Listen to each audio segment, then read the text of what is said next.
Poetry is not only a hobby, but has been integrated in the students' education here at AUS. Nicholas Karavatos is a professor at the English Literature Department at AUS. He teaches courses such as creative writing and advanced poetry workshop. He comments on the obstacles of writing poetry. Writing it is a different matter, though. Just like when we were talking about the fiction, the structure of narrative.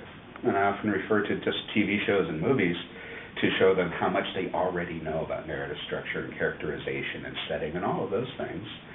I also do that with the poetry section, remind them of what they already know about the elements of poetics. And we're always making connections. If figures of speech are about making connections between things like analogies, metaphors, similes, well, the students are doing that all the time, and they always have done it.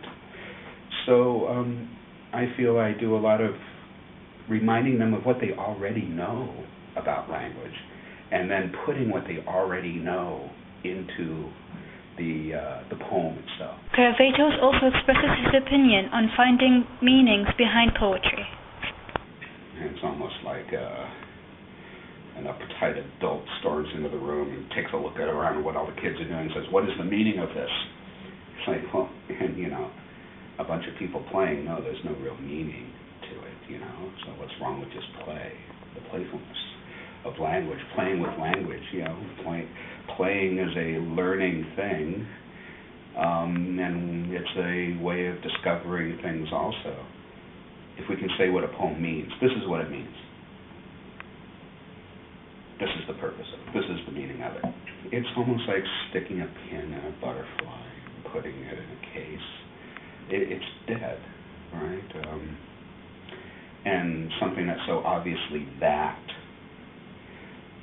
we don't need to read it again. Although unconcerned about the meaning, Karavatos tells his students to focus on the experiences. Sometimes I tell them to think of the poem more as an experience than as a statement about something. Make it more of the experience of something. Many students followed that very advice. One of them is Zina Farsi, a junior student at AUS. Taking classes at AUS fueled her love for poetry.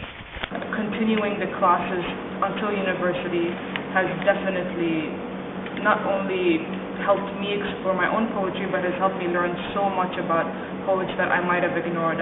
Zina started writing poetry ever since she could remember.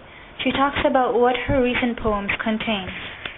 All my recent ones, which haven't been that many, they're mostly like 2 or 3, they've all sort of dealt with sort of frustration, just being frustrated at this time of my life. But it's mostly frustration about, I guess, not feeling fulfilled, I don't feel like I'm doing anything, good in my life, that I'm going nowhere, those sorts of things. Zina shares an advice as a budding poet. Because I had sort of the idea, I'm not, I wasn't good when I first started, therefore I will never be good. But I guess, I realized that, if you keep trying, you keep exploring things, the first thing you write about may not necessarily be what's going to work for you. With the university stress always in the rise, poetry could be the next new calming technique for students. This is Asma Jeelani for MCM Fortnightly News.